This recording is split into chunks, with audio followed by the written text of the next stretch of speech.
시민의 목소리를 증폭시키는 고출력 고품격 시사정치 스피커 정치 신세계, 저는 진행을 맡은 UBC 보도부문 대표 권순욱 기자입니다. 네, 동부아 정치경제연구소 하승주입니다. 안녕하세요. 프로레슬러 김남훈입니다. 네, 쇼마스터 윤갑입니다. 그러면 삶의 지혜가 없다니까 바로 본론으로 들어가도록 하겠습니다. 오늘 저희가 준비한 에피소드는 추미애 더불어민주당 대표입니다. 네, 일명 추불리. 네. 왜 추미애 대표를 선택했느냐?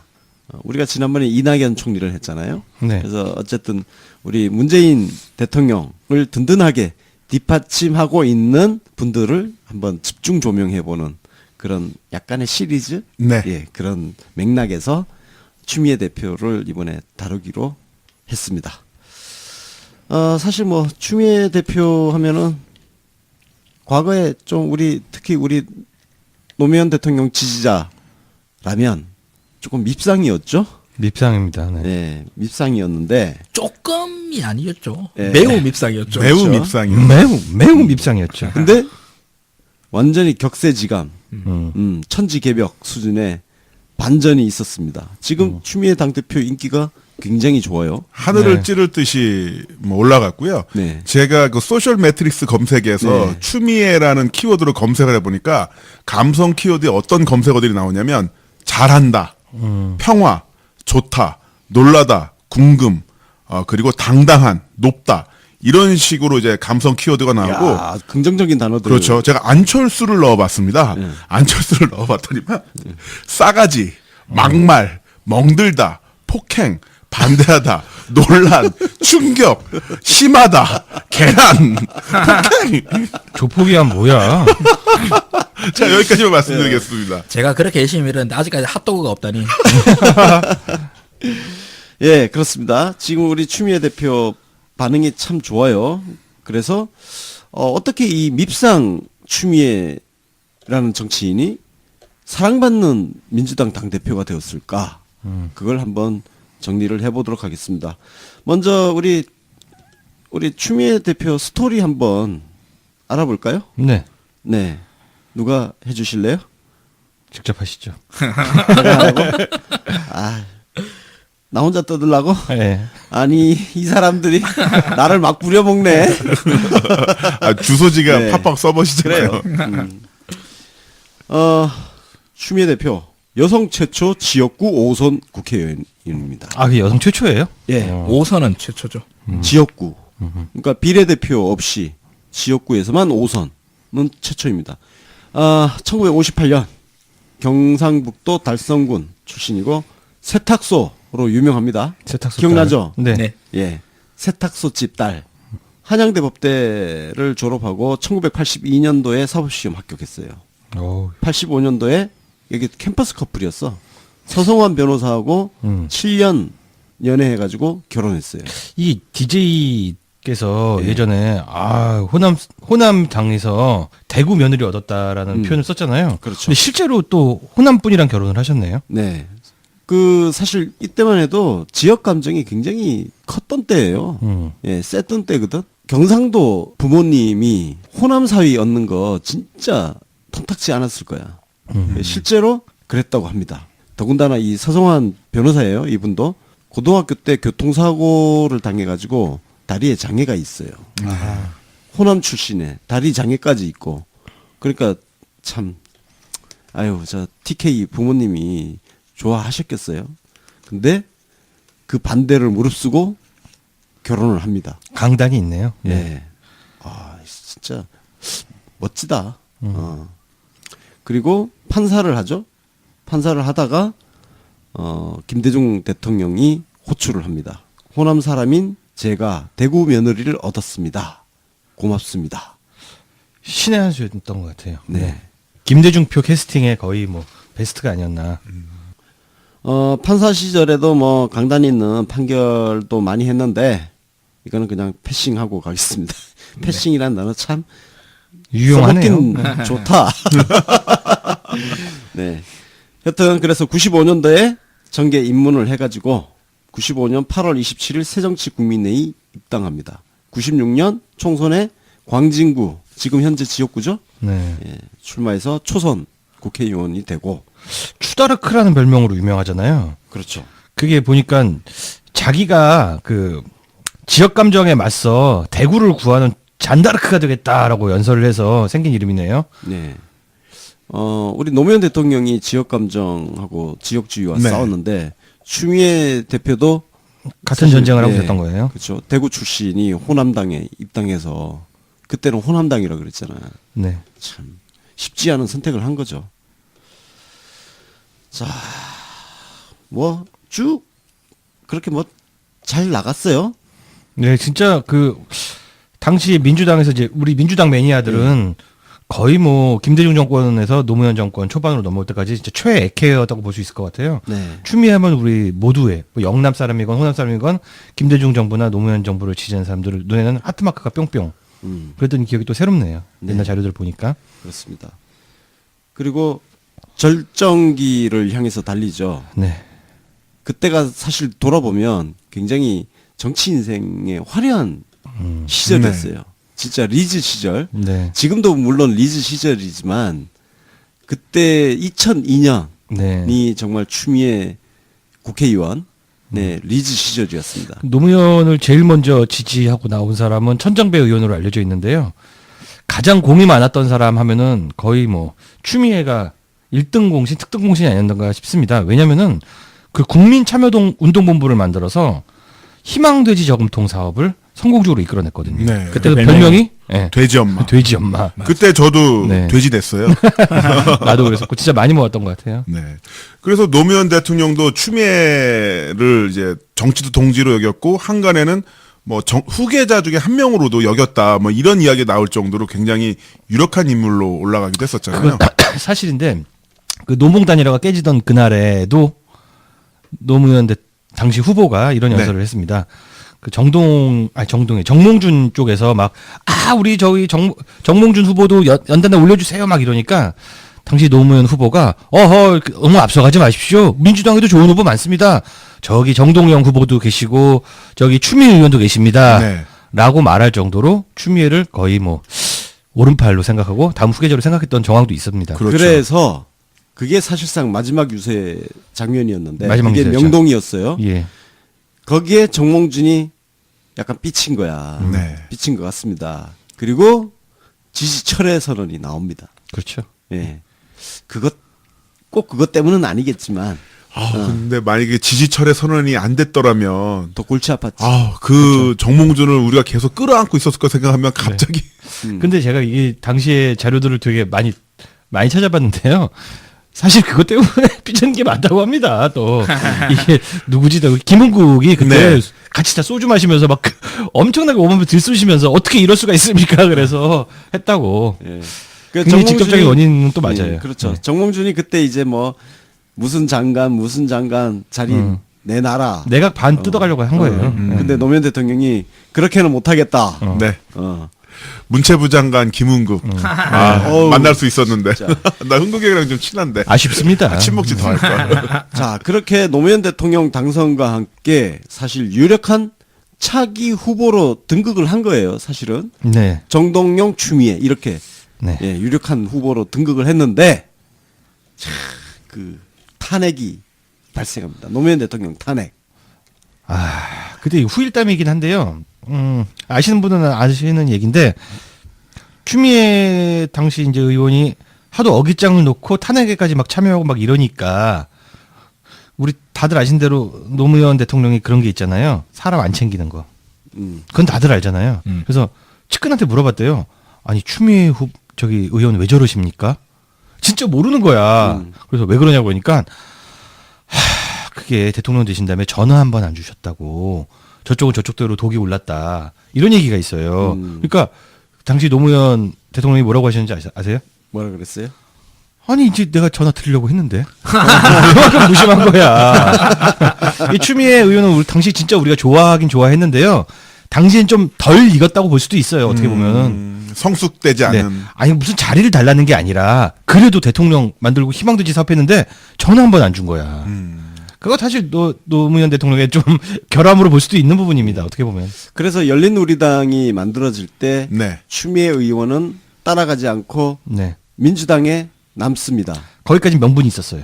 네. 네. 지금 돌이켜 보면 명분이 있었습니다. 우리 네. 뭐 잔민당이니 뭐니 놀려댔는데 시간이 많이 지나고 보니까 그것도 역시 훌륭한 명분일 수 있다는 생각이 들어요. 그렇습니다. 사실 또 이게 그때 열린우리당 창당 철학이라든지 방향성은 참 좋았지만 좋았지만 돌아보니까 천신정이라고 하는 네. 천정배, 신기남, 정동영 이 3인의 권력 쟁탈전의 일환이었다는 것도 사실입니다. 시간이 지나고 나니까 네. 그때는 우리 완전히 열린우리당 빠돌이들이었잖아요. 그렇죠. 네.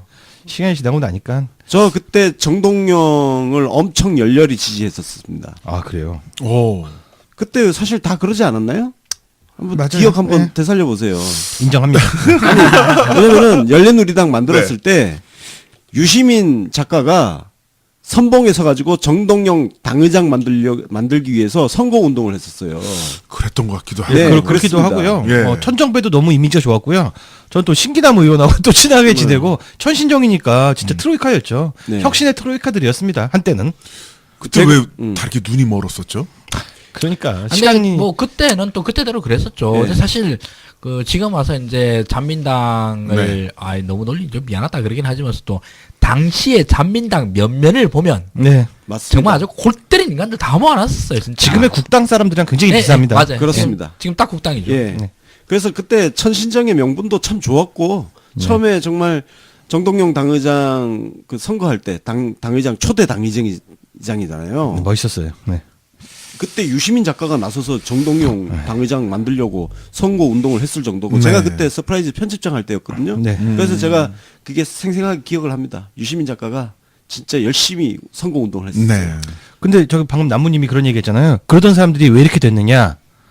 정권 후반기로 가면서 지지율이 떨어지니까 배신을 하게 되는 거죠. 네. 그렇습니다. 열린우리당 당시에 이제 트로이카들은 배신을 했다. 그 다음부터 인심을 완전히 잃었다. 사실 그 중에 한 사람 신기남 의원 같은 경우는 배신하진 않았어요. 배신 안 했습니다. 예. 쿨가입니다.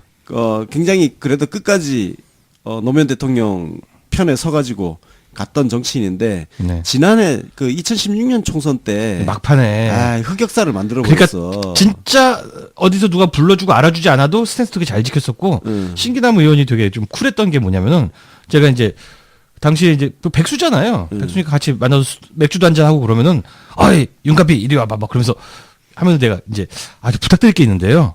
최고위원 선거에서 유시민 작가 좀 이렇게 밀어주시면 안 됩니까? 그러면 그래 알았어. 이런 발언 좀 해주시면 안 돼요? 그래 알았어. 우리 동지가 원하는데 굉장히 성격이 좋고 쿨하던 사람인데 네. 그러니까 총명하게 오래 못 가요. 네. 네.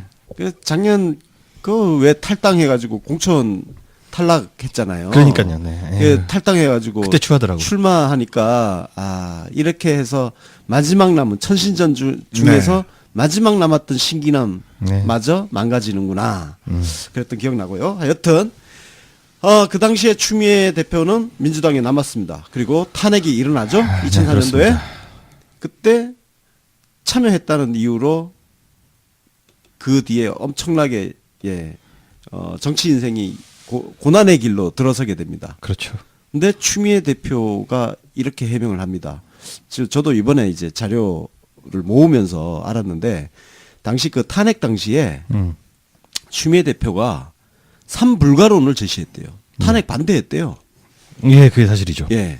그 민주당 의총에서 그 발언을 소개해 드릴게요. 저도 노무현 대통령께서 직접 나서서 민주당을 부정하는 데 대해 매우 섭섭합니다. 네. 그러나 우리는 참아야 합니다. 이유를 말씀드리겠습니다. 첫째, 탄핵 대신 개혁을 선택해서 지지층의 동요를 막아야 합니다. 둘째, 탄핵 찬성 여론이 탄핵 반대 여론보다 약간 우세하다고 해서 현혹되지 말아야 합니다. 탄핵은 한나라당이 주도하고 있고 오히려 민주당 지지층은 탄핵으로 한나라당이 득세할까 두려워합니다. 셋째, 노무현 대통령 탄핵을 강행하면 민주당은 선거에서 맥도 못 추고 참패할 것입니다. 제가 지금 말씀을 듣는데 소름이 싹 돋습니다. 그러니까 정무감각은 정말 끝내줘요. 이 당시에 판단력이 예, 좋네요. 노무현 당시 대통령에 대해서 미움의 눈이 멀어 있을 수가 있거든요. 정치적으로 라이벌이기 때문에 그렇죠. 나와바리 싸면 되게 더 무섭다고 그러잖아요. 근데 그럼에도 불구하고 냉정하게 상황을 다 보고 있습니다. 탄핵 대신 개혁을 선택해서 지지층의 동의를 맞아야 된다. 요거 약간 아무 내용도 없는 말입니다. 그렇죠? 네. 혁신 뭐 열심히 하는 사람이잖아요. 그냥 탄핵하지 말란 말을 한 거예요. 그렇죠. 예, 완전히 편을 들어준 거고요. 두 번째 보면은 탄핵 여론이 반대보다 우세하다고 해서 형뜨지 말아야 한다. 지지율이 어떻게 이동할지를 뻔히 시뮬레이션 돌린 겁니다. 예. 굉장히 예리하죠. 그리고 무엇보다 가장 소름이 돋는 거는 탄핵을 강행하면 민주당은 선거에서 맥도 못 추고 참패할 것입니다.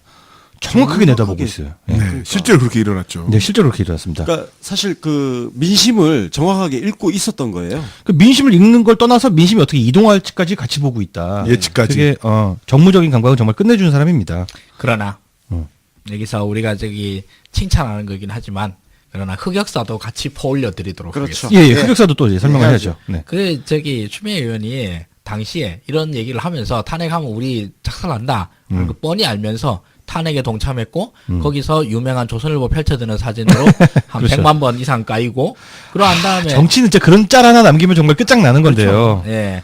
그러고 그 다음에 인터뷰를 통해 가지고 인터뷰가 아니라 무슨 뭐 회의에서 들어가 가지고 대통령 탄핵은 당연하다.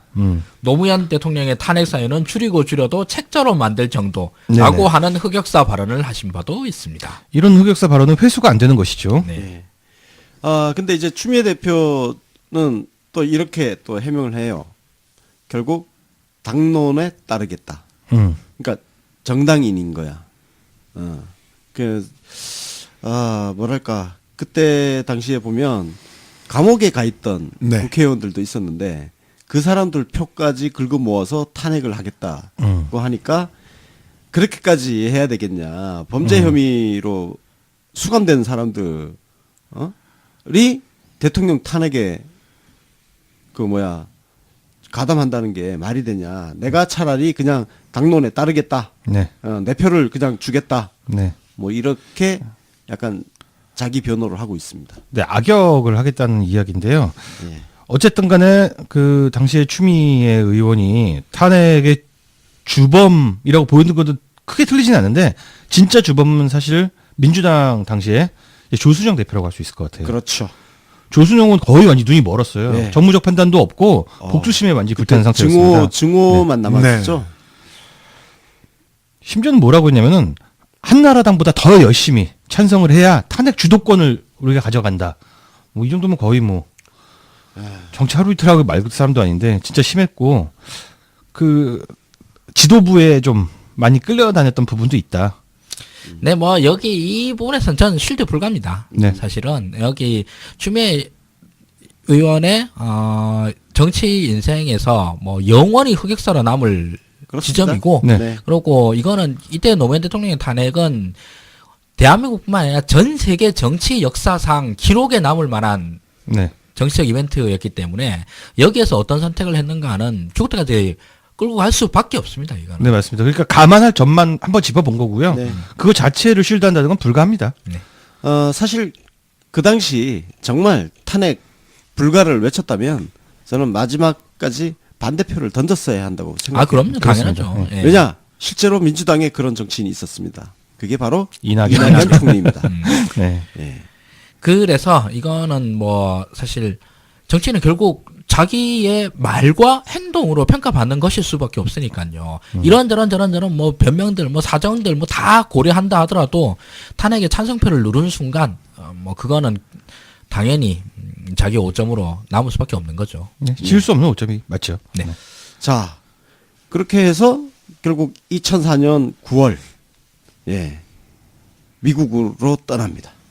공부하러 간 거의 거죠. 2년 동안 그냥 미국 가 있었어요. 그러니까 그때는 이제 낙선을 했잖아요. 그죠? 네. 낙선을 했거든. 그때 탄핵 역풍으로 줄줄줄줄 그냥 추풍 낙엽처럼 다 날아가 버렸죠. 네. 그때 놀고 있을 때 노무현 대통령이 입각 제의를 합니다. 뭐 그랬어요? 네. 노무현 대통령이 다른 당의 그렇습니다. 의원한테? 네.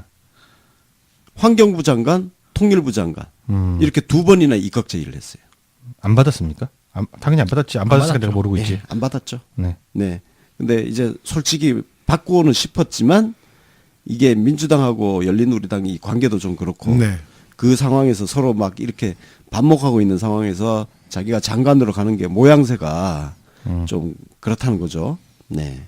그때 입각 제의 받았던 민주당 의원들이 몇 명 더 있습니다. 예를 들어서 김효석 생각나십니까? 김효석 의원? 네.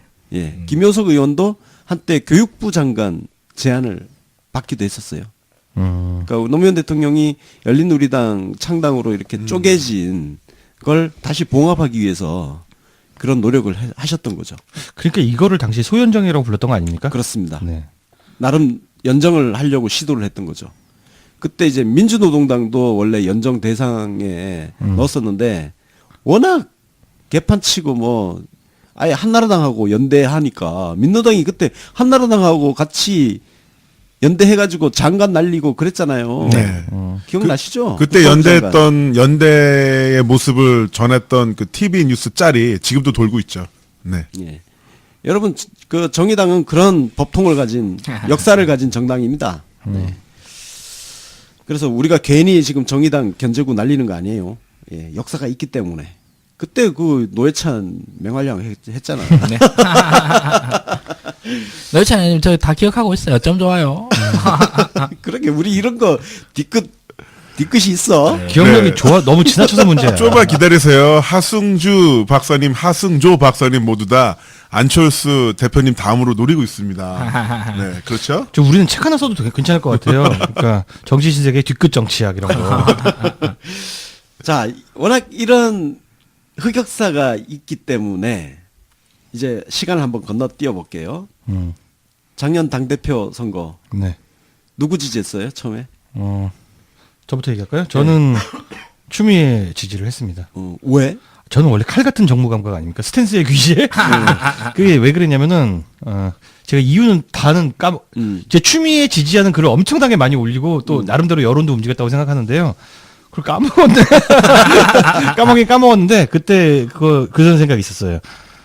요 생각인데 저 사람이 어쨌든 간에 추미애가 친문 성향을 분명히 밝히면서 나왔고 과거에 과오가 있기 때문에 그거 만회하려고 되게 열심히 하겠는데 요 생각을 했습니다. 맞아요. 우리가 그리고 무엇보다 저는 이제 김상곤이 갖고 있는 약간 아마추어틱한 진보 성향 이게 굉장히 싫어했거든요. 굉장히 자파스럽잖아. 네. 그래서 문재인 당대표에게는 뭐가 필요하냐면은 문재인 대통령에게는 뭐가 필요하냐면은 약간 오른쪽의 공간이 필요하다고 생각을 했어요. 그래서 전략적으로 저는 추미애를 지지했습니다. 우리 하승주 소장. 저는 그때 정말 추미애 반추 전선에 최전선에 서 있었어요. 근데 나 차단하려고 그랬어. 그래서 그때 당시 출연하고 있던 모든 팟캐스트에서 응. 강력한 김상곤 지지를 선언하면서 응. 근데 김상곤 지지하는 이유는 별로 없어. 추미애가 미운 거야. 소거하다 보니까. 예, 추미애가 미워가지고 이종거를 지지할 수는 없으니까. 이종거는 응. 지금까지도 원한이 지금 그대로 남아 있는데 가만히 있으니까 할 말이 없어 있는데 추미애를 그때 정말 싫어했었어요. 뭐 이유는 딴 게 아니고 그냥 그거 하나 때문에 탄핵 때문에 그랬어요. 예, 단연. 우리 김남훈. 예, 저 같은 경우는 당연히 이종걸 의원은 아니었고요. 그리고 김상곤 같은 경우는 저도 이제 윤갑비 소장이랑 비슷한 건데 왠지 모를 미숙함 또는 지나치게 시민 또 진보 이런 색채들 이런 것들이 과연 앞으로 큰 싸움을 앞두고 있는 네. 상태에서 이런 사람이 우리가 맡길 수가 있을까라는 저는 불안함? 그때 무상버스에서 완전히 정을 뗐어요. 무상버스를 말아먹는 거 보고서 맞아요. 정을 뗐어요. 그래서 이런 사람을 수장으로 내서서는 우리가 전쟁에서 이길 수가 없다. 지금은 그래서 어쨌든 간에 현재로 봤을 때는 추미애 같은 사람이 강단인 사람이 앞에 나가서 시스템 포메이션을 짜고 여기서 이제 선수들 내보내서 이제 전쟁터로 나가야 되는 건 대선으로 나가야 되는 게 아닌가. 그때 당시에 판단을 굉장히 미워하는 것 같은데. 대충 지지했던 거 아니에요? 예. 그렇게 해봤어요. 예. 사실 저도 김상곤을 지지했습니다. 오. 왜 진짜 지지했냐? 좌파. 소거하다가 이종걸 안 돼. 추미애 탄핵 안 돼. 예. 남은 게 김상곤이야. 그런 소거하다가 추미애였는데 소거하다가. 근데 제가 그 민주당 전당대회를 전국을 따라다니면서 취재를 했잖아요. 네. 근데 그 과정에서 내가 생각이 바뀌었어요. 아, 그래요? 현장에서 연설을 이렇게 듣고 있어 보니까 야, 김상곤 저 되면 큰일 나겠다 싶은 거야. 김상곤도 이제 우리 사람인데 어. 좀 예쁘게 말해줘요. 아니 진짜 걱정이 되더라고. 네, 맞아요. 자꾸 호남만 갖다 외치고 하니까 짜증나는 말 미쳐버린 진짜 줄 많이 알았어. 했어요. 맞아, 네. 맞아. 맞아, 호남팔이 했었지. 계속 호남 얘기하니까 와 이게 이 당이 어떻게 되려고 지금 저러고 있지? 그래가지고 저기 하 소장님도 저랑 술자리에서 내가 그거 공격하니까 방어를 못하는 거야. 그런 너무한다. 그건 정말 짜증나는 점이었어요. 네. 진짜. 그리고 근데 중간에 지지하긴 했었는데 김상곤 당시 후보가 정말 선거운동을 못했어요. 못해요. 네. 진짜 못했어. 네. 그래서 내가 현장 다니면서 연설을 듣고 나니까 추미애가 당대표 돼야겠다. 그랬구나. 그래서 지지 후보를 바꿔버렸어요, 중간에. 아, 그래요? 그 투표는 네. 결국 그러면은 추미애. 하신 네. 거구나. 그래서 네. 또 이제 페북에서도 노선을 바꿨죠. 아, 기조를 그랬구나. 김상곤 지지로 글을 쓰다가 네. 도중에 추미애 지지로 바꿨습니다. 저는 너무 막 나가가지고 어. 바꿀 수가 없었어요. 왜냐면은 이게 지지자가 생겨. 페북에서 막 이렇게 김성걸 막 밀고서 그러다 보면 지지자가 생기잖아. 그 사람들을 배반할 수 없는 거야. 지금 아직도 우리 정치 신세계 이 게시판 댓글에서 네. 하승준 이 새끼가 저기 옛날에 저기 추미애 그렇게 까고 왔던 거 다 기억한다 이 새끼야. 이런 거 댓글 올라와요. 나 지지한 이유 또 하나 생각났어. 뭐야? 제가 2015년도에 그 라종일 예전에 참여정부 때 계셨던 그분이 쓴 그 출판 기념회 때 제가 미니 강연했었거든요. 네. 미니 강연했었는데 제 앞서 했던 강연이 모두 다 그 예전 뭐 국정원장 이런 분들이 얘기를 젊은이들이 하는 이야기 이런 건데 다들 뭐 젊어서 고생은 1000번 한다 이런 이야기를 하는 거예요. 그런 이야기를 하다가 내가 와서 이야기를 하고 이제 그러니까 그분들이 날 다 공격을 하는 거야. 애가 아직 몰라서 어려서 모른다. 나도 나이가 40 넘었는데. 근데 그 자리에 바로 추미애 의원이 참석했었거든요. 네. 근데 그러고서 강연 딱 끝나고 나서 저보고 정말 고생 많으십니다. 이런 자리에서 기운 내세요. 그래서 그런 개인적인 인연 때문에 내가 그렇구나. 지지했던. 네. 좀 하찮은 지지. 하찮은 지지. 지지사유. 하찮은 지지사유. 근데 하여튼 하 소장님 같은 경우는 이제 막 이렇게 해서 너 과거에 그랬지 않았냐 그러면 많이 쓰는 방법이 있죠? 한번 해보시죠. 뭐요? 미안해요. 미안해. 이제 와서 어쩌겠어. 네. 아니 근데 정말 미안해요 한마디면 다 틀리는 그래. 일이 정말 많습니다. 그리고 저는 또 그 점에서는 스스로에서 나름대로 칭찬하는 부분 중에 하나인데 추미애 당대표가 당선된 그 순간부터는 완전히 당대표로서 받아들였어요. 아, 저도 깜짝 놀랐어요. 그 당선된 바로 남기신 포스팅을 가지고 그때는 하 소장님이랑 나랑 적이었어, 사실. 그래? 근데 깔끔하게 받아들이고 기쁘다. 이렇게 말씀해 주셨고 저는 추미애 당시 당대표가 당선된 다음에 이런 글을 올렸어요. 우리 모두가 동지다. 앙금을 털고 발전해 나가자 그러니까 또 그걸 또 칭찬하고 공유해 주셨어요. 또 하 소장님이. 내가 그랬어요? 네, 되게 아름다운 승부였던 것 같습니다. 네. 근데 정말 그거는 그 우리 지지자들한테도 뭐 잔소리 비슷하게 들릴 수도 있을 것 같은데 과정상에서 치열하게 다투는 것은 당연히 있는 일이고 그렇죠. 그리고 그 결과에 대해서 그 과정이 공정했다라고 그러면 결과에서 승복하는 건 너무 당연한 거 아니야. 아, 우리는 너무 수준 높아 진짜. 아, 짜증나. 짜증나. 자 그렇습니다. 그런 과정을 통해서 추미애 당대표가 작년 그 전당대회에서 압도적으로 압도적으로. 예 진짜 압도적이었죠. 네. 예 압도적으로 승리를 거두죠. 네. 와 그때 그 과반 이상이었죠. 네, 그 권리당원들, 대의원들 전부 다. 제가 우리 집에서 습관이 하나 있는데요. 네. 이게 뭐 개인적인 얘기인데 정치적으로 기쁜 일이 생기면 제가 한참을 걸어 내려가서 그 옛날 통닭을 사와요. 그 습관이 언제 시작되냐면 한 마리 6,000원? 네, 맞아요. 그 추미애 당대표가 당선된 날 그때 그 습관이 생겼어요. 너무 기분이 좋아가지고 통닭 사갖고 가서 가족들이 딱 풀어다 보면서 오늘 정말 기분 좋은 날이야. 맛있게 먹어. 이렇게 하는 습관이 생겼습니다. 6,000원으로 생생내는. 자, 저는 그때 잘 몰랐습니다. 왜 추미애 대표가 그렇게 압도적으로 승리했는지를 잘 몰랐어요. 잘 몰랐죠. 네. 근데 이걸 2015년 역사를 들춰보면 그 이유가 나옵니다. 그러니까 돌아보면 내가 정알못이었던 거야. 그 정도는 아니고요. 그러니까 추미애 대표의 행적에 대해서 네. 아는 게 없었으니까. 그래서 추미애 대표 2015년 그러니까 문재인 우리 대통령님과의 관계라든지 네. 특히 2015년은 우리 문재인 당대표 시절에 그야말로 우리 에피소드 잔혹사 만들었지만 네. 그런 시련 그 고난을 겪었던 시기에 추미애 대표가 옆에 있었다. 네. 기록을 다시 찾아보니까. 좀 소개 좀 해주시죠. 예. 해볼까요? 네. 일단 그 2년부터 보면 문재인 당대표가 선출되고 나서 추미애 의원을 찾아가서 최고위원을 맡아달라고 요청을 합니다. 우리 대통령님이 해안이 있으셨어. 해안도 해안이고 사실 좀 문재인 하면은 우리가 걱정했던 것 중에 하나가 그거였잖아요. 너무 진보 성향 아닌가, 너무 좀 다시 어울리는 플러스 정치를 잘 못하지 않나 그런 얘기가 있는데 보면 지금 정부도 그렇고요. 되게 플러스 정치를 잘하십니다.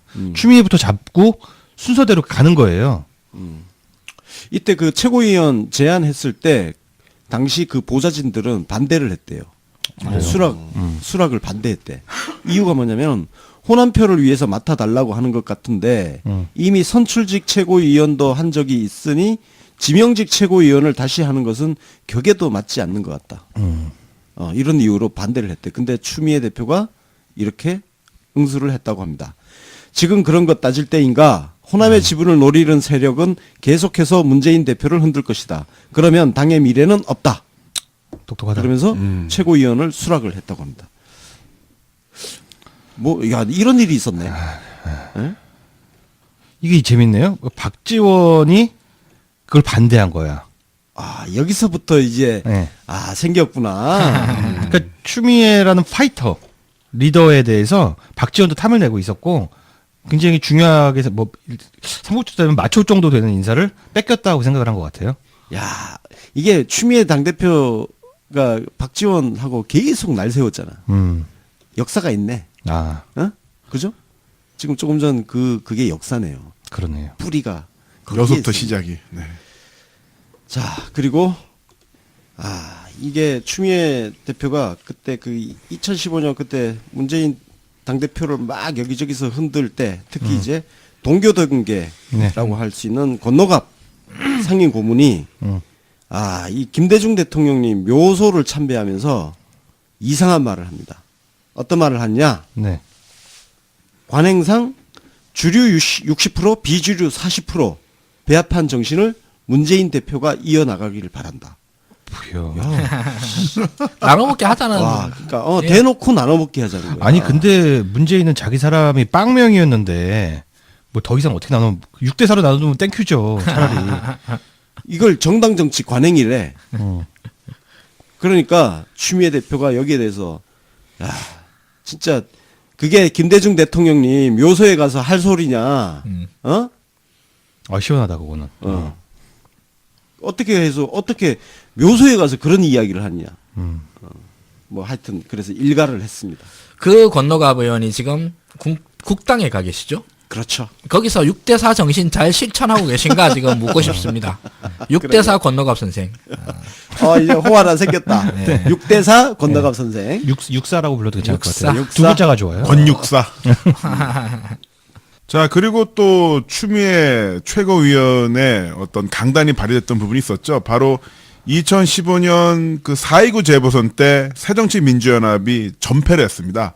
전패를 하니까 바로 다음날 의원총회에서 문재인 대표 거취 논란에 대해서 특히나 주승용 당시 최고위원이 굉장히 날선 비판했는데요.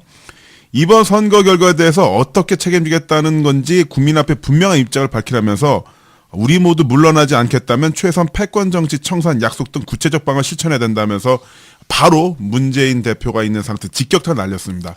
패권이 있지도 않은데 패권. 아니 그 면전에서 당 대표한테 이런 소리 짓거릴 수 있는 상황 자체가 패권이 없다는 얘기죠. 그러니까요. 예.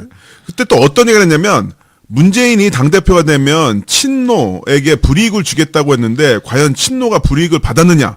경쟁력 떨어진 후보들 내서서 야권 분열의 비밀을 제거한 거 아니냐. 야권 분열. 네. 또 이런 워딩까지 사용을 했는데요. 말이 안 되죠. 자, 근데 이 상태에서 추미애 최고위원이 그 주 최고위원의 발언에 대해서 자괴감이 느껴진다. 개인 인터뷰가 아닌 이상 이러한 공개적 자리에서 이렇게 해야 하는지 모르겠다라면서 정면 반박을 했습니다. 고마운 지원이죠. 그러면서 또 굉장히 아까 윤갑희 소장님이 정무적 감각이 최고다 말씀하셨는데 여기서도 빛을 발하는데요. 우리의 그 기계적 경선에 대해서 그 누구도 이의를 제기하지 않았다. 네. 우리 지지 세력은 2번을 찍겠지라는 타성에 안주한 것이 선거 패배의 가장 큰 원인이라면서 결과를 놓고 너무 과한 평가하는 것 자체도 우습다고 생각한다라고 이야기를 했습니다. 그러니까 확실하게 그 현재 상황 또 민심이 어떻게 이동됐는지 또한 그 시스템이 갖고 있는 오류 아니면 그 오류의 가능성을 이미 다 파악을 했던 거죠. 이게 보면은 만약에 추미애를 만약에 기회주의자라고 놓고 우리가 이 스토리를 봐도 괜찮아요. 어떻게 보면은. 근데 기회를 잘 포착한 게 그것도 굉장히 정치인의 중요한 정치인은 덕목이거든요. 다 기회주의자. 왜 그러냐면은 문재인 당시의 당대표는 너무나 힘이 없고 무력했잖아요. 네. 근데 자기는 안 거야. 대중적으로 기회주의자로 우리가 전제했을 때 이 사람한테 베팅하는 게 맞다라고 생각했다면 그것도 대단한 거라는 거예요. 그렇죠. 그것도 감각이죠. 이렇게 힘없는 당대표가 나중에 대통령이 될 그 씨앗이란 걸 본 거 아닙니까? 이때 주승용 최고위원은 그 뒤로도 이제 탈당 어쩌고 하면서 앞에서 뭐 지옥 악마 이런 얘기하면서 걔들 쩔이 될 것도 다 그래서 본 거라고 봐야죠. 그래서 그거를 이제 문재인 당시 당대표가 잡으니까 확 뿌리치고 나가고 그래서 지금 이제 쩔이 되셨지 않습니까? 좋은데 베팅했고 네. 옳고 그름의 관점으로 봐도 무조건 다 옳은 그렇죠. 발언들을 하신 거죠. 옳고 그름과 그리고 그 센스 타이밍의 귀재다. 네. 그 또 우리 공갈 주승용 선생께서는 공갈. 예, 공갈 발언 하나로 우리 정청래를 갖다가 그렇게 갈구던 그 패기로 또 국당 가 계시죠? 국당에서 나오는 국당 갔어. 쓰레기들은 하여튼. 예. 그러니까 통합되면 이 양반들이 다 들어온다는 겁니다. 그렇죠. 예. 그래서 저기 우리 공갈 주승용 똥물이에요, 선생께서는 똥물. 막말 퇴치에 최전선에 세워 계시니까 국당 내에서도 그 역할을 충실히 잘 해주시기 바랍니다. 우리 하 소장님이 이렇게 뒤끝입니다. 모든 발언에 이걸 잊어버릴세라 계속해서 상기를 해주십니다. 그래서 이제 주공갈 선생이라고 우리 또 불러드려야 될 것 같아요. 네. 그러고 우리 연분홍 치마의 주인공 유승희 최고위원이시죠. 최고위에 가셔가지고 노래도 이렇게 흥얼흥얼 부르시고 진짜 유승희 최고위원 노래 부르실 때마다 제가 그 SNS 타임라인에 온갖 그 진짜 쪽팔려가지고 뭐지 이러면서 근데 창피해, 사실 창피해. 저는 그때 우리 연분홍 유승희 의원의 노래 부른 걸 갖고 오히려 실드를 쳤어요. 나도 쉴드 쳐줬어. 저도 쳐줬습니다. 예, 그 뭐 노래 부른 게 뭐 이거는 저기 그 잘못한 건 아니잖아요. 웃기는 거지. 그걸 갖고 이렇게 우리가 욕을 할 건 없지 않느냐. 이걸 갖고 또 엄청 그 오바를 하면서 막 반성질하고 했던 우리 김태섭 의원이 하도 꼴보기 싫어가지고 그때 유승희 의원의 노래 부른 거에서는 실드를 쳐줬는데 실드는 실드고 이 양반이 최고위원회 가가지고 문재인 당대표가 앉아있는 자리에서 면전에서 문재인 대표 사퇴하십시오라고 얘기를 했죠. 싸가지. 진짜 이게 지금 전부 최고위원들이야. 네. 네. 세상에 와 당 지도부에 와 당 대표가 고립무원인 상황인 거지 사실상. 그 이게 저기 연분홍 유승희 의원의 사퇴 요구가 골 때린 이유는 이 당시 새정년에 문재인 대표 사퇴를 요구한 사람은 한둘이 아니었어요. 네. 근데 그 중에서도 유승희 의원의 발언은 아주 골 때리기가 이루 말할 수가 없는데 이게 언제 나온 시점인가 이게 중요해요. 사퇴 노래를 불러가지고 그래 샹 사퇴인지 아닌지 한번 해보자 라고 해가지고 전당원 투표 딱 제안하니까 아닙니다 그런 거 하지 맙시다 해가지고 싹 꼬리를 말고 난 다음에 한 얘기예요. 그 전에 한 얘기가 아니에요. 그것도 최고위원회 석상에서. 이게 이야기를 듣다 보니까 또 문재인 당대표 잔혹사로 연결되니까 빡이 침이 오르니까 네. 2015년 얘기는 다 그래요. 그러면 열올라. 그때 추미애 최고위원이 그나마 당 대표 쪽에 서가지고 맞아요. 이렇게 탱커 역할을 싸우고 했다는 거죠. 있는 거야. 네, 탱커 전방 탱커 역할. 그러면서 유승희가 사퇴하라고 하는 난 다음에 한 얘기가 문 안에게 당권을 나눠준다고 당이 나아지는가 하고 비판했다. 이게 저기 문안박 연대 이 얘기에 대한 비판인 거예요. 네. 그 이런 진짜 해괴망측한 소리를 한 거죠. 이러니까 여기서 당시 추미애도 최고위원이었으니까 근데 추미애는 이제 문재인 대표 지명 최고위원직이었죠. 한국말을 하면서 통번역이 필요한 것도 아닌데 백가쟁명식 당 수습 방안을 얘기하는 것보다 그런 의견이 있다면 따로 조용히 서로 논의해서 수습해 나갈 책임이 우리 모두에 있다고 생각한다. 이번은 아주 적절합니다. 네.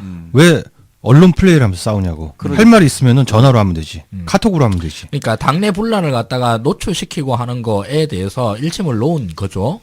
그러면 진짜 할 말이 없어지죠. 네. 적절한 지적이었던 것 같아요. 맞아요. 근데 뭐 좀 더 세게 해줬으면 좋았겠다 싶기도 해요. 그래 사실 얘네들이 이렇게 깽판을 쳤기 때문에 그 수십만 당원들이 몰려 들어온 거거든. 그렇죠. 근데 당시 유승희 최고위원은 정말 부끄러웠습니다.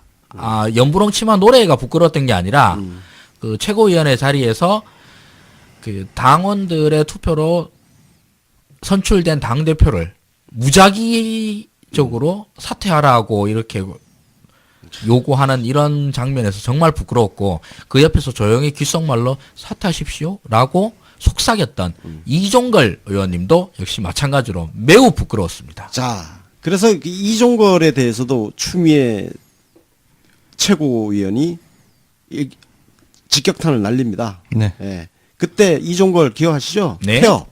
네. 이종걸이 원내대표야. 네. 안 그래도 지금 문재인 당대표 주변에 최고위원들이 지금 막 흔들고 있는 이 상황에 원내대표가 또 회의에 들어오지도 않아. 출근을 안 해. 와, 씨. 그래서 진짜 이종걸의 호는 불참이죠. 불참 이종걸. 불참 이종걸 또는 잠적 이종걸. 불참보다는 결근. 결근. 결근 이종걸. 좋았습니다. 형편없는 근태를 얘기해서 근태 이종걸이라고 해도 되겠다. 근태 이종걸. 좋네. 자, 이렇게 우리 호를 계속 붙여 나갑시다. 하여튼 그 근태 이종걸한테 추미애 최고가 이렇게 비판을 날립니다. 누구를 위한 정치를 하는 건가? 국민 앞에 협상 과정이 어떤지, 어떻게 민생이 내몰리고 있는지 고할 자리에 원내대표가 없다. 그때 이종걸이가 왜 여기 불참했냐면은 우리 문재인 당대표가 독단적으로 당을 운영하고 있대. 진짜 미치겠다. 그래서 독단적으로 근태를 형편없이 한 이종걸 의원. 아직까지도 당에 붙어 있더라. 그러게. 이때 이종걸이가 사실 나갈까 말까 엄청 간보기 재밌었죠. 하던 때였어. 네, 맞아요. 여차하면 나갔던 상황이야. 박영선하고 이종걸은. 이종걸 하여튼, 의원님 우리 편이긴 한데요. 그렇다고 해서 과거의 흑역사가 지워지는 게 아닙니다. 지금 요즘 조용히 있으니까 우리가 그냥 그러니까요. 안 까고 있는 거예요. 말 한마디 여기서 실수하면은 정말 일주일 내내 까이게 해드릴 수 있죠. 일주일이요? 조금 더 연장시켜 주시면 안 될까요? 일주일이면은 살아남지를 못합니다. 아, 그래요? 사실 일주일 내내 공격받은 정치인이 없어요. 안철수 빼고. 아니 근데 이 문구들이 작심하고 패기 시작하면은 3일이면 다 무릎 꿇어요. 요즘은. 여튼 지금처럼 계속 조용히 있거나 아니면은 솔직히 말해서 더 적극적으로 문재인 정부를 위해서 헌신하는 모습. 그게 왜 놀아? 죄를 씻으려면 지금 열심히 헌신을 해야지. 지금 자바국당 험한 말 쏟아내고 입 털고 있을 때 거기에 맞서서 싸워주면 그냥 흑역사는 또 덮어지는 거예요. 상쇄가 될 수 우리 있죠. 또 까먹잖아 또 그런 그렇지. 거. 잘하면은 까먹어줘. 아까 하승주 소장님이 미안해요. 이거 한마디로 그거 돼요. 정치인들 미안해요 하면 돼. 이종걸 같은 경우는 지은 죄가 너무 많아서 미안해요 갖고 안 되고 거의 추미애 지금 대표처럼 거의 탱커로 나서서 활동을 해야죠. 그렇게 문재인 대표한테는 그렇게 잘 싸우고 뭐 용감하게 사퇴하라는 소리 하고 그러는데 씨발 홍준표한테 가가지고 당장 물러나는 소리 왜 한마디 못해? 그러니까. 자, 여튼 이때 추미애 최고가 이종걸한테 이런 얘기도 합니다. 개파 청산을 외치는 사람들이 오히려 개파를 만들고 있다. 이런 작태가 분열에 분열을 낳고 있다. 위기는 누가 만든 게 아니라 우리 스스로 자초한 것이다.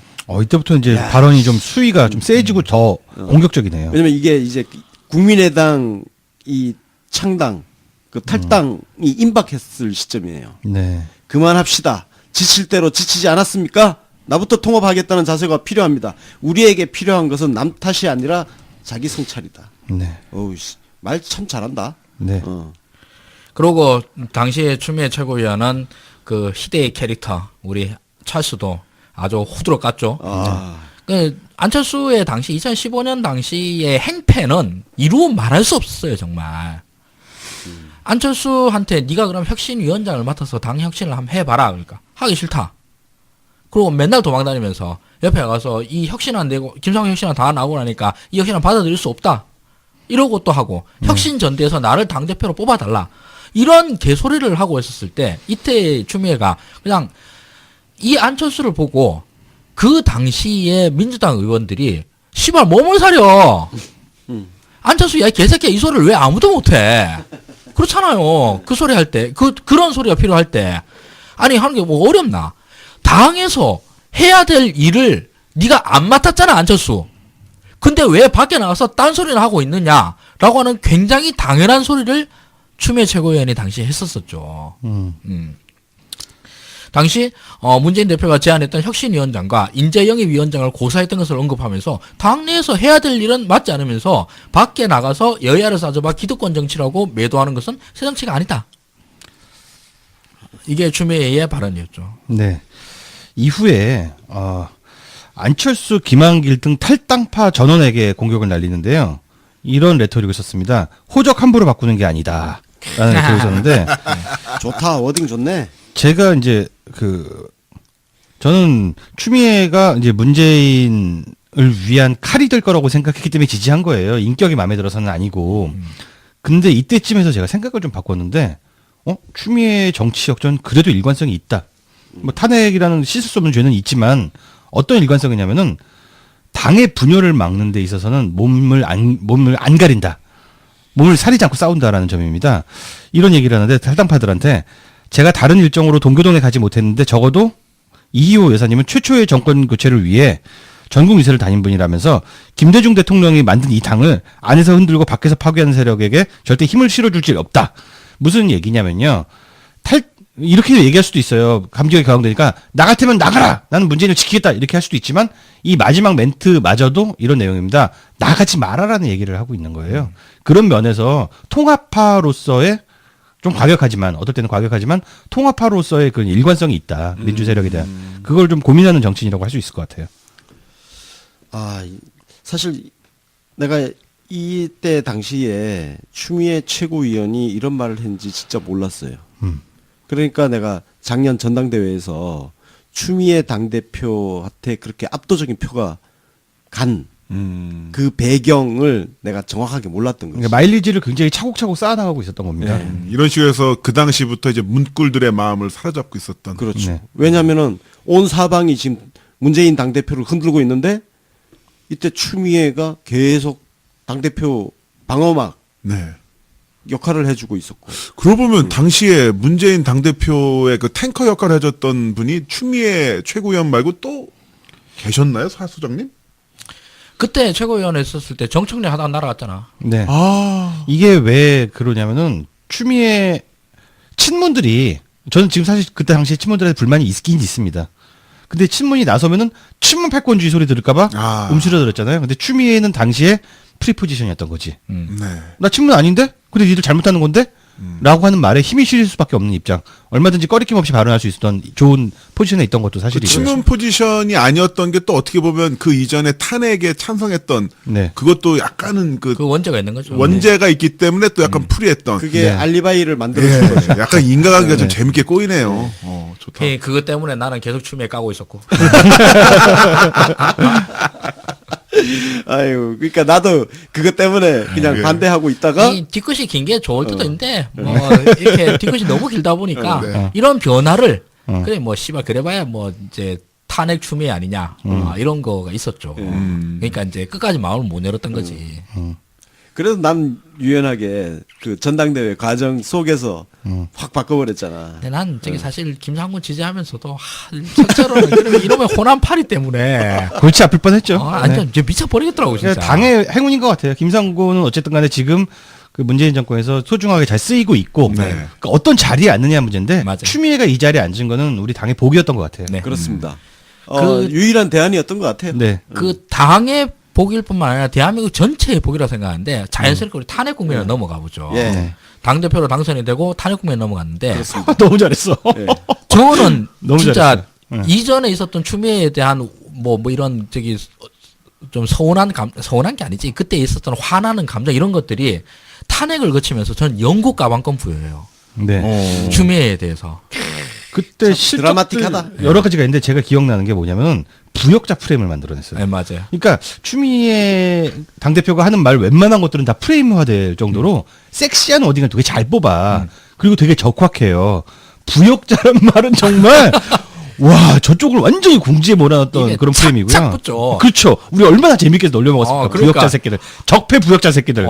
그러니까 나 부역자 아닌데 그러니까 부역자 맞잖아 새끼야. 뭐 이런 맞아요. 식으로 네. 얘기해야 되는 거니까. 이런 워딩에서 제가 깜짝 놀랐던 워딩 하나 있는데요. 당시 박근혜를 궁지에 몰아넣는 가장 좋은 방법은 지나고 나서 얘기입니다. 비정상인 인간으로 몰아붙이는 게 제일 좋은 방법이었어요. 그렇죠. 정치적으로 네가 뭐 했네 세월호가 어땠네 이런 정치적인 경우는 반대 진영에서는 또 반대로 할 수 있는 방법이거든요. 바보로 만들어 버렸습니다. 요거 그때 당시 이제 최순실이 무슨 최순실이 아니라 추미애 대표가 브리핑에서 이런 말을 했는데요. 주인공이 본인의 삶을 사는 것이 아니라 기획된 제작에 의해서 조종당하고 지배당한 세상을 살았다. 끝내줘. 어떤 말이냐면은 정치적으로 다 이해관계가 다르더라도 정신적으로 지배받고 종교적으로 지배받는 허수아비 같은 대통령을 냅두면 안 되자라는 공감대를 일으킨 발언이 아닌가. 좋은 프레임이었다고 생각을 해요. 마리 앙뚜아네또 그 네. 프레임을 그냥 그대로. 예, 비정상적인 인간으로 몰아붙인 겁니다. 그리고 그 워딩뿐만이 아니라 저는 이때 당시에 이제 돌파력을 보고 너무 감동을 받았는데. 어떤 거요? 돌파력, 탄핵 당시에. 아, 네. 탄핵 돌파력. 전국의 돌파력 있지 않습니까? 이때 막 그 탄핵 집회 열리고, 아니, 탄핵 집회가 아니었지. 박근혜 반대 집회가 맹렬하게 열리고 있을 때예요. 네. 근데 이때의 전법들, 전술들은 쫙 갈려요. 여기서 첫째 세력은 그냥 이대로 가자예요. 이대로 가가지고 12월 20일까지 지금 이제 며칠 안 남았죠. 이때까지 쭉 끌고 가가지고 넘어가자. 그 사이에 그걸 하자고 그랬죠. 총리를 우리가 임명한 쪽으로 하자. 큰일 날 판단입니다. 진짜 네, 지금 그리고 생각해보면. 두 번째로는 조기 개헌론도 있었어요. 아이고. 개헌을 통해서 어떻게 해보자. 있었죠. 그리고 대책 없는 이야기이긴 한데 그냥 하야론. 그러니까 이거는 저기 감나무 밑에 입 벌리기 전술이에요. 그렇죠. 할 리가 없잖아. 박근혜가 하야하기를 기다린다. 그건 우리 힘으로 하는 게 아니잖아. 그렇죠. 그리고 마지막으로 탄핵론이 있었어요. 네. 근데 탄핵론을 다들 이게 너무 뜨거운 감자라 가지고 잘 못 물어요. 네, 그렇죠. 일단 첫째로는 역풍이 있었고. 옛날에. 노무현 탄핵에 네. 그 기억이 있는 거예요. 이거 탄핵론 까딱 잘못하면은 이거 완전 작살나는 수가 있다. 네. 이러는 게 있고 이 절차를 갖다가 과연 밟을 수 있을까? 탄핵 발의와 의결과 헌재 판결까지 이걸 이뤄낼 수 있을까에 대한 불안감도 있는 거예요. 이 탄핵이라는 게 지금 와서는 너무 당연하게 보이지만서도 그 당시 10월달 이후로부터 있었던 그 사태에서는 이게 전혀 딱 일관된 길이 아니었어요. 네. 우리만 그런 게 아니라 민주당 국회의원들도 막 헤매고 있었어요. 맞습니다. 헤매고 있었고 새누리당 쪽에서도 막 면피하려다 보니까 우왕좌왕해요. 네.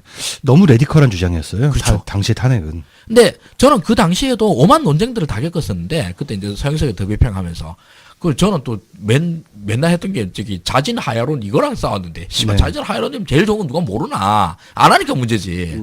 이런 문제도 있어요. 자진하야론의 문제는 뭐냐면은 그럼 민주당의 역할이 없어지잖아요. 그렇죠. 아무것도 안 되는 거죠. 네. 그럼 그냥 저쪽 리더십이 갖기 애들이 어려워지잖아. 자유 네. 그 새누리당이 계속 주도권 잡고 가는 거야. 네. 그리고 얼마 전에 시사인 인터뷰에서 우상호 당시 원내대표가 뭐 자기 작전 엄청 잘 짰다 그랬는데 우상호도 엄청 흔들렸거든요. 네, 흔들릴 수밖에 없었죠. 흔들리고 막 이랬다 저랬다 했었어요. 그런데 끝까지 탄핵을 밀고 가고 일관되게 메시지를 전달한 사람은 추미애가 유일했고 네. 탄핵을 성공시킨 최고의 공신은 물론 대한민국 국민이죠. 네. 그러나 정치인 중에 단 한 명만 꼽으라고 그러면 전 추미애예요. 추미애가 그렇다고 너무 급진적으로 끌고 간 것도 아니고 아니에요. 예. 상황을 봐가면서 끌고 갔기 때문에 그렇습니다. 문재인 당시 후보는 그걸 한 칸 뒤에서 한 박자 느리게 그렇습니다. 그때 고구마란 별명이 붙었잖아요. 네. 아주 좋은 고구마입니다. 예. 그러니까 추미애 당대표가 그 당시 그 메시지는 일관됐지만 그 메시지가 나오기까지 익히는 시간을 굉장히 인내하면서 기다렸던 거예요. 그 익히는 시간이 뭐냐면은 국민 여론이 탄핵적으로 비등해지는 그 시점까지 네. 네. 전략적으로 인내하면서 계속 정치적으로 저쪽 놈들을 계속 몰아붙이는 역할을 했다고. 그 당시가 지금은 우리가 진짜 계속 승리하는 과정이었고 그래서 그 승리를 갖다 계속 쟁취해내는 과정이었고 그 사이에 중구난방들이 다 하나로 모아지는 이런 과정들이었거든요. 국민들 입장에서는 저기 광화문 집회에 나온 사람들은 박근혜 하야, 박근혜 사퇴 이런 네. 얘기 뭐라도 해도 돼요. 뭐라고 주장을 해도 그건 상관없어요. 국민 주장이니까. 그렇습니다. 네. 근데 그 주장을 모아서 어떤 하나의 정치적 솔루션을 제시하는 것은 정치인인데 그 정치인 중에서 가장 지금 와서는 가장 완벽했어요. 진짜. 완벽했습니다. 완벽하게 탄핵이라는 일정들을 끌어냈고 탄핵 일정에서 제일 큰 문제가 뭐예요? 국회 3분의 2 의결이에요. 네, 그렇죠. 3분의 2 의결을 끌어내려고 그러면 당시 새누리당에 이걸 뽑아내야 돼요. 그렇죠. 그렇죠. 그 새누리당 실제로 뽑아내요. 네. 그렇지. 투항을 받아낸 건데. 네. 어. 그 사이에서는 아마 좋은 말도 있었고 협박도 있었을 거예요. 야, 너 그 박근혜가 지금 이 난국을 벗어나고 나면은 너한테 복수 안 할 거냐. 뭐 이런 게 있었겠지. 네. 이거부터 시작을 해가지고 이렇게 해서 그 새누리당 내의 분열을 그대로 이뤄냈죠. 네. 이거를 좀 저는 좀 약간 칭송을 좀 보태서 얘기하면 이런 면이 있는데 상황이 있기를 기다렸다고 말씀하시잖아요. 그러니까 근데 국면 자체를 만들어낸 게 당시 민주당이다. 맞아요. 그렇지. 추미애 혼자 잘한 게 아니라 우상호도 굉장히 잘했고요. 잘했었어. 당시에 그 국회 부의장도 굉장히 잘했고 팀 전체가 똘똘 뭉쳐서 되게 잘했단 말입니다. 맞아요. 그럼 그 공이 어디로 가냐면은 당 대표한테 갈 수밖에 없어요. 그렇습니다. 저 사람이 강한 리더십을 갖고 있으니까. 그러니까 상황이 벌어지길 기다린 게 아니라 상황을 만들어 나갔다. 이 점이 가장 칭찬을 할 만한 포인트예요. 관리를 잘했죠. 저는 굉장히 잘했어요. 그 11월 중순에 박근혜 추미애 이제 면담이 만들어지려고 했을 때 그 전날 11월 14일 날 민주당이 의원총회를 통해서 박근혜 대통령이 이선 후퇴 후 거국 내각을 요구하기로 했던 기존 당론을 폐기하고 퇴진으로 바꿨거든요. 그러니까 저는 이게 일종의 미란다 고지 같은 거라고 생각을 해요. 체포하기 전에 너에게는 묵비권을 행사할 수 있고 그다음에 변호인을 선임할 수 있다. 이런 식으로 그 바로 직전에 만나기 직전에 이런 식으로 당론을 만들어 놓고 받던가 아니면 다이하시던가. 탄핵 얘기하니까 다들 굉장히 신이 나네요. 네. 정말 재밌던 우리 인생 가장 재밌던 경험이 아닌가 싶어요. 그리고 그 추미애 대표의 어떤 리더십, 결단력, 협상력 이런 것들이 돋보였던 장면이 김무성 맞아요. 만났을 때. 네. 그때 김무성 만난 거 가지고 박지원이 지랄지랄하고 행상 책임. 아, 네. 제가 또 이제 JTBC가 또- 역사적 오보를 남기고 그렇지. 또 거기에 대해서 또 우리 일부 지지자들이 또 추미애 대표 오해했습니다. 네. 욕하고 그랬었잖아. 예. 근데 그때 추미애 대표가 정말 잘했던 게 뭐냐면 김무성 만나서 이렇게 얘기를 해. 탄핵 안 하면 비박의 정치 생명은 끝이다. 겁내지 말고 탄핵하자. 아, 잘 꼬신다. 내가 판사 아니었냐? 법률가로서 보면 탄핵 심판 오래 안 걸린다. 행상 책임, 즉 헌법을 대하는 태도로 헌법 수호 의지가 있는가 없는가를 판단하는 재판이기 때문이다. 김무성이 당시 팔랑귀였던 거예요. 넘어갔어. 여기에 넘어온 거야. 네. 그게 이제 잘 김무성을 흔든 게 뭐냐 하면 사실 그거의 협박이에요. 네, 그렇죠. 박근혜 살아남는 바로 죽는다. 그거야. 협박한 거야. 아, 맞아요. 니네 나랑 우리랑 같이 탄핵할래 안 할래? 안 하면 니들 죽어. 네가 이제부터 암만 친박 코스프레 해봐라. 박근혜가 니를 갖다가 살려둘 것 같냐. 네. 사실 이런 말을 직접 안 했을 뿐이지 그 얘기를 한 거예요, 진짜로. 제가 당시 SNS 제 계정에 썼던 글이 이런 글이 있어요. 포스팅이 트윗이 추미애 당대표의 요즘 활약상은 흡사 조별 과제 마감 전날의 조장처럼 매우 용맹무쌍하다. 적절하다. 그 조별 과제 전날 조장만 혼자 파워포인트 쫙 100장 다 만들고 영상 넣고 편집하고 폰트 설정하잖아요. 그러면서 카톡으로 계속 메시지 보내고 결혼식 갔다 왔어 안 갔다 왔어. 야, 너 빨리 안 와? 자료 안 보내? 메일 안 보내? 이러면서. 아 그때 내 저 언론의 왜곡 보도와 그 왜곡 보도에 흔들리는 장면 진짜 생생하게 기억이 남습니다. 그때 행상 책임 이것 때문에 뭐 보도가 이렇게 나왔지. 추미애가 박근혜 1월 말 사태를 조건으로 형사 책임을 묻지 않겠다는 기일을 했다. 이렇게 보도가 나온 거야. 형사 책임. 네. 그래서 이 보도 가지고 또 추미애 대표 막 진짜 난리 까는 났었죠. 글들이 막 페북을 덮었지. 근데 그때는 정말 다들 너무 민감하던 시절이라 가지고 네. 작은 뉴스 하나에도 그냥 다 폭발하던 시기지 않습니까? 예. 아 근데 이게 사실 언론에 사실 우리가 놀아나는 측면이 있단 말이야. 이게 그래서 그때 내가 기억나는 게 내가 이렇게 했어요. 언론 보도에 특히 제목만 보고 즉각적으로 반응하면 안 된다. 내용을 살펴야 되고 그 내용이 정말 팩트가 확실한지 의심을 두고 하고 네. 하루 이틀은 묵혀놓고 반응해야 된다. 그런 글을 내가 올렸던 기억이 납니다. 저는 하승주 소장님이 지난번 짤의 정치학 말씀해 주셨잖아요. 이 짤의 정치학이 또 하나 굉장히 재밌는 분이 뭐냐면 이전 노무현 대통령 때 탄핵 짤 있지 않습니까? 추미애 네, 조선일보 하면 장면. 조중동을 조선일보 보면서 대통령 탄핵 가결 활짝 웃고 있는 모습. 이 사진이 다시 올라오면서 이 모습을 다시 보고 싶습니다. 네. 다 탄핵 전문가라는 별명도 탄핵 붙었고요. 전문가. 맞아요. 예. 그리고 진짜 또 강단 있는 거. 그 뒤에 박근혜를 향해서 메시지를 날리지. 일종의 최후 통첩. 영수회담을 제안하면서 그만 물러나십시오. 이 장면도 그렇죠. 이것도 또 박지원이 또 지랄지랄하고 언론이 받아쓰고 하니까 또 그 보도에 또 사람들이 부안해동하면서 추미애 대표를 또 비판하는. 네, 그때도 예. 그랬어요. 네. 아, 진짜 이게 생각할수록 언론 기사에 사람들이 너무 쉽게 놀아나. 그러니까 정치는요 결론이 좋으면 다 좋은 겁니다. 탄핵에 성공했기 때문에 만약에 뭐 우왕정 추미애 대표도 했다고 쳐도 좋은 전략이 아니라고 쳐도 어쨌든 다 이겼으니까 네 확실히 중요한 국면에 어떤 자리에 있느냐가 정말 중요한 것 같습니다. 근데 정말 지금 뭐 성공하고 난 다음에 문평성대 막고 있으니까 하는 얘기지만서도 당시 박근혜는 무슨 짓을 할지 몰라요, 진짜. 네 그렇습니다. 비정상적인 인간이니까 만약 우리가 하고 있는 이 압박의 공세가 조금 더 수그러들고 저쪽에서 무슨 하나의 비밀을 잡았다. 이 새끼들 쿠데타 안 할 거라는 생각 못 해요. 네, 그 친위 쿠데타도 친위 생각할 쿠데타. 수 있었고요. 네. 계엄령 얘기도 나왔는데 그러니까요. 그렇죠. 추미애 당시 당대표가 이랬다고 그래요. 그 친위 쿠데타 얘기나 계엄령 얘기를 하고 다녔어요. 선제적으로. 맞아요, 선제적으로 맞아요, 하고 맞아요. 나서 약을 미리 친 거지. 약을 쳤다. 근데 이게 너무 미화된 것은 아닌가라는 생각을 또 하는 사람들이 있었습니다. 그래서 뉴스공장 나가지고 인터뷰를 했는데 그런 것까지 고려하고 하신 거 맞습니까? 그랬더니 맞다고 얘기를 했어요. 자기도 들은 정보가 있었다. 그래서 계엄령을 자기가 막았다 이렇게 얘기도 했습니다. 아, 근데 실제로- 실제로 그때 보면은 저는 가장 그 역시나 그 촛불 시민들이 대단한 게 뭐냐면 매주 이 좁은 공간에 수십만 명, 100만 명이 모였는데도 한 번의 폭력 사태가 없었어요. 그걸 보고 그 수구 좌파들이 저기 문화재 놀이 공연 보러 왔냐, 저러고서 어떻게 대통령 탄핵이 되냐라고 이야기를 했는데 결국 됐잖아요. 그리고 탄핵 가결되고서 바로 헌재에서 인용되고 그 다음 날이었나? 박사모에서 폭력 집회인데 단 하루 만에 3명이 죽었거든요. 단 하루 만에 3명이 죽었어요. 네. 근데 만약에 100만 명이 모이는 집회에서 폭력 사태 일어났더라면 계엄령 발동되고 탄핵 물 건너갔겠죠. 맞습니다. 우리가 문끌 오소리들이 문재인 지지자들의 판단이 옳았던 거예요. 광화문 시민들이 옳았던 거예요. 맞습니다. 예. 네. 운동권 꺼져. 씨. 야, 야 추미애 대표 지금 내가 영수회담 제안까지 왔잖아요. 네. 바둑으로 치면 수순이 딱딱딱 가는 거야. 그리고 마지막 수순이 뭐냐? 그때 아까 언론 보도 부안해동 얘기했잖아요. 실제로 민주당 국회의원조차 애들조차 추미애 대표에 대한 불신이라든지 이러면서 언론 보도에 흔들리고 있었던 거야. 자기 결정을 정확하게 못하고 네. 그 상황에서 추미애 대표가 탄핵에도 소극적이고 영수회담에도 소극적인 민주당 국회의원들을 향해서 마지막 일종의 또 그 메시지 한 장을 딱 날립니다. 박근혜 퇴진을 당론으로 채택하자. 그러면 박근혜 대통령을 만날 필요가 없지 않느냐.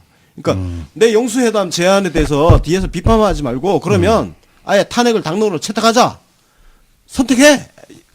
대단하지 않습니까 이거? 잘한다. 진짜 잘한다. 저는 이 당시에 추미애가 아니었다라고 하는 누구를 대신해서 나섰다 하더라도 탄핵이 안 될 가능성이 매우 높았다 생각합니다. 정말 거의 유일한 옵션이 아니었을까 싶을 정도로 추미애 가는 대단하고 저는 이때부터 축바가 됐어요. 이게 지금 방금 하 소장님 말씀을 들어보면은 탄핵을 뭐 추미애 혼자 있어 이런 말처럼 들릴 수도 있긴 한데요. 근데 진짜 탄핵이라는 것은 우리 의지로 하는 것이 아니었다는 거죠. 중요한 거는. 예. 사실 탄핵의 가장 핵심 포인트는 바로 새누리당 의원들이 몇 명을 데리고 오느냐의 문제라는 거죠. 네. 여론은 압박하는 시민들의 역할도 있지만 그런 면에서 정말 대단한 리더십이었다고 우리가 회고를 하는 거예요. 그 물론 그게 제일 어려운 미션입니다만 그 암비션도 쉽지 않아요. 네. 저기 더불어민주당 민주당을 통합시키는 거예요. 네. 거기서 탄핵론을 갖다 딱 정하고 가자라고 얘기를 하는 것, 그 지도력, 리더십을 발휘하는 것도 정말 쉽지 않아요. 진짜. 그렇죠. 맞습니다. 왜냐면은 이게 이미 그때도 사실 당대표에 대한 불만을 제기하는 의원들이 상당수 있었기 그럼요. 때문에 예. 이거를 당을 하나의 구심점으로 통합해내서 한 방향으로 같이 와 하고 달려나가는 게 쉬운 상황이 아니었던 거예요. 근데 그걸 만들어낸 거야. 한편으로 이런 부분도 있는데요. 당시에 이제 민주당 지지자들 입장에서 정신적인 지주가 누구냐? 백수지만 문재인 후보인데 그렇죠. 문재인 후보가 나서면 어떻게 되냐면은 정권 찬탈로 보일 수가 있어요. 그렇습니다. 우리 편만 갖고 대통령 되는 거 아니잖아요. 네. 근데 추미애가 하여튼 하도 잘 싸워주니까 문재인 후보가 당시에 얼마나 부담이 없었을지 네. 지금 돌이켜보면 천만다행인 거죠. 그래서 문재인 당시 그 전 의원이었죠. 네. 의원은 반발짝 뒤에서 따라가면 그냥 되는 상황. 얼마나 저 편했을까 진짜. 광화문 나가면 촛불 들고 있었잖아. 네. 아 너무 편하게 어떻게 보면 갈 수 있었던 것 같아요. 참. 예. 요 정도로 일단 탄핵 국면 리더십 정리를 네. 하면 될 것 같습니다. 예. 그리고 대선 승리까지 네. 이뤄내죠. 대선 승리는 뭐 음. 우리 모두의 네. 작품이니까. 맞습니다. 네. 그러고 보면 어쨌든 우리 모델 작품이긴 하지만 대통령 2번 당선시키고 2명 다시 끌어내리고 그러니까요. 네. 최고의 게임 메이커. 킹메이커로도 훌륭하고 뭐 탄핵 메이커로도 훌륭합니다. 드래곤 슬레이어이기도 네. 하고 킹슬레이어. 킹슬레이어. 이 자리를 킹메이커. 빌어서 당시 이제 더불어민주당 의원 전원에게 좀 감사를 드리고 싶은 게 2012년에 민주당은 어땠냐면은 당시 네, 문재인 후보 지원이 거의 없었어요. 없었죠. 진짜. 모두가 알다시피. 팔짱 근데 끼고, 근데 이번에 어떠냐면 제가 예전에 이제 외전화를 통해서 이걸 말씀드렸는데 더불어민주당 의원들 선거 유세에 어떻게 움직이다를 전수조사를 했어요. 페북을 기준으로. 답이 뭔지 아세요? 전원. 전원. 전원. 그 너무 감사하고요. 근데 거긴 또 좋은 리더십이 한몫했다는 부분도 또 말씀드릴 수 있을 것 같습니다. 네. 전원 진짜 열심히 뛰었어요. 맞아. 이번 그 대선 선거 운동은 앞으로 우리가 좋은 모델로 계속 맞습니다. 기억하고 보존하고 계속 이걸 확대 발전시켜 네. 나가야 돼. 후보와 정당과 지지자가 네, 결합하면 혼연일체가 됐어요. 혼연일체가. 그럼 이겨. 무조건 이겨. 3위일체가 돼서 일치 단결하면 어떤 결과가 나오는가를 보여준 선거. 심지어는 종거리도 수고했어. 박영선도 수고했지. 다 수고했죠. 박영선은 아주 열심히 했어요. 진짜 아주 열심히 진짜 열심히 했어요. 했죠. 그때 거의 문꿀이었지. 네. 거의 계속 그 문재인 당시 후보 사진 올리고 난리 났었고요. 거의 덕질 수준으로 했지. 태섭이도 열심히 했어. 제가 문재인 TV 그 현장 중계할 때 이석훈 의원이 제 방송 나와서 말씀하시길 2012년 때는 전화를 하면 의원들이 다 조용한 데서 전화를 받았대요. 그러니까 어딘가 사람 많은데 안 가 있었던 거야. 그런데 이번 대선 때는 전화를 하면은 통화가 안 된다는 거예요. 다들 시끄러워서? 어딘가 가가지고 막 계속 떠들고 사람들이랑 인사하고 하다 보니까 통화가 안 된다고. 그런 부분이 정말 있었죠. 민주당은 딱 50년만 이렇게 합시다. 제가 50년 더 살 것 같은데. 자, 이렇게 탄핵, 대선 이렇게 잘 이끌어온 추미애 당대표한테 이제는 2018년 지방선거 그리고 개헌이라는 과제가 이제 남아 있습니다. 잘하실 거라 믿고요. 예. 네. 내년 임기가 내년 8월까지니까 딱 지방선거 승리까지 일궈내고 그리고 개헌도 이뤄내고 진짜 우리 민주당 역사상 임기를 이렇게 반듯하게 제대로 잘 채우고 그러게요. 또 그 임기 동안 정말 많은 일을 이뤄내는 거 쉽지 않은 역사를 임기 채우는 것만 해도 기적인데. 네. 사랑받고 얼마나 좋습니까? 네. 행복한 지지자, 행복한 당대표. 처음 있는 이름인 것 같습니다. 네 그래요. 그 전 당대표 김종인을 생각하면 정말 김종인 얘기하니까 되게 재밌는 기억이 하나 있는데, 그, 추미애가 당시에 이제 당대표 전당대회를 앞두고서 엄청나게 김종인을 깠어요. 엄청나게 진짜. 맞아요. 근데 제가 추미애한테 감탄한 게 뭐냐면, 그 바로 당대표 당선된 다음 날에 찾아가가지고 화해 제스처랍니다. 악수를 하고 찾아가서 인사를 하면서 이어달리기 자세로 열심히 뛰겠다라고 말했습니다. 말을 진짜 약 올리는 거지. 그리고 또 유명한 짤 있지 않습니까? 단식 투쟁에 노고가 많으신 우리 최순실과 우병우를 지키기 위해 단식에 나서신 이정현 의원의 손을 꼭 네, 잡으시면서 가서 손목을 거꾸로 가셨습니다. 네. 언제 장지지세요? 불필요한 갈등은 더 이상 필요 없다는 거죠. 자기가 이제 당대표가 됐으니까 정무적 감각이나 정치적 감각이 확실히 뛰어나고 별명을 하나 붙여준다면 저는 대한민국 최고의 정자랄 정치인이다. 맞아요. 진짜 정자랄이에요. 네. 자 그러면 우리 마지막으로 추미애 당대표를 위한 컨설팅을 아주 뭐 훌륭하게 잘하고 있지만 네. 우리가 또 약간 약점이라고 할 수 있는 것들을 전혀 이야기를 하지 않으면 네. 너무, 재미가 없지. 너무 추비여천거가 되니까 네. 컨설팅을 살짝만 해드리겠습니다. 저부터 좀 예. 얘기해 볼까요? 네. 추미애 당대표는요, 말실수가 은근히 많습니다. 그래요? 예, 은근히 많아요. 말실수가 좀 약간 지나치거나 살짝 넘어가는 게 있어요. 사실은 그 수위까지 안 했으면 아무 꼬투리도 안 잡힐 텐데. 근데 왜 그런지 제가 이해를 합니다. 사람들이 같이 안 싸워주니까 나라도 가서 인파이팅을 한다. 이런 측면이 있는데 자신을 도와줄 수 있는 좀, 그 밑에 사람들이 역할을 잘 못하는 부분이 있어요. 맞아요. 파트너가 없고 좀 외롭게 정치한 사람이라서 마음이 되게 앞서니까 좀 과한 표현을 쓸 때가 있는데 앞으로는 그 당대표다운 가오를 잘 지키시면서 좀 밑에 사람들 좀 많이 시키셨으면 좋겠습니다. 입이 되어줄 사람들이 좀 부족하다고 할까? 자, 그럼 제가 이제 감히 말씀드리는데 저는 사실 이제 뭐 다른 세 분에 비해서 정치에 대해서는 잘 모르니까 좀 제 분야랑 좀 엮어서 좀 말씀드릴게요. 저는 이 추미애 당대표를 보면은 론다 로우지라고 UFC 초대 여자부 초대 챔피언했던 론다 로우지가 생각나거든요. 아, 론다 라우지? 네, 론다 로우지는 그 6차 방안까지 가면서 그야말로 UFC 여성부를 만들었던 아주 혁신적인 스타입니다. 아, 그럼 육선 하시는 건가? 그런데 론다 로우지가요, 왜 7차 방어에서 깨졌냐면은, 론다 로우지는 어머니가 유도 선수 출신이었고 강력한 허리 힘을 이용해서 상대를 테이크다운시키고 안바로 경기를 끝냈는데요. 그런 스타일이 계속 6번 가까이 지나가니까 아하. 상대 선수들이 타격으로 원거리 타격으로 홀리홈이라는 선수가 긴 먼 거리에서 계속 그 견제성 잽을 넣고 거리를 주지 않고 계속 그 타격으로 두들기다 보니까 결국 무너지고 말았습니다. 아웃파이터한테 당했네요. 근데 이게 왜 무너지게 되냐면은 어느 정도 시점에서는 변화를 좀 가져가야 돼요. 아하. 그러기 위해서는 본인이 생각을 바꾸고 본인 주변의 코치진들, 사람들, 아니면은 그 팀을 새로 꾸려 나가야 되는데 이거를 좀 게을리하다 보니까 게을리했거나 아니면 타이밍을 못 놓치니까 기존의 관성에 흘러갔었고 그러다가 결국은 이제 패배를 하고 이제는 종합격에서 좀 멀어졌는데요. 그냥 그 감각적인 말씀이긴 한데 사실 지금까지의 커리어 훌륭하잖아요. 그 나름의 스토리도 있고 역경도 있고. 그런데 지금 현재 문재인 대통령이 굉장히 잘하고 계시고 막강한 지지층이 있는 상태에서 앞으로 또 한 번의 그 스텝업을 하기 위해서는 기존과 좀 다른 모습을 보여줘야 되지 않을까. 아하. 론다 로우지가 6차까지 갔지만 왜 7차에서 멈췄는지. 박철순의 너클볼도 결국 공격을 당했잖아요. 네. 아무튼 어쨌든 간에 ESPN 중계를 본 것 같은 그런 말씀이었습니다. 네. 그리고 또 하나 말씀드리면은, 추미애 당대표님의 생일이 10월 23일이더라고요. 10월 23일에 그 탄생화가 흰 동말풀이고 꽃말이 경애예요, 경애. 리스펙트 앤 러브. 계속 그 시민들을 리스펙트 앤 러브하는 경애하는 마음으로 가져주신다면 어쨌든 간에 이름을 계속 남기지 않을까. 네. 그렇게 말씀드릴게요. 네. 저는 일단 뭐 칭찬부터 먼저 말씀을 드리면 전 이렇게 정치적 언어를 잘 쓰는 정치인을 별로 본 적이 없어요. 네, 맞습니다. 정말로 정치적 언어를 잘 써요. 정말 당대표로서 최적이다.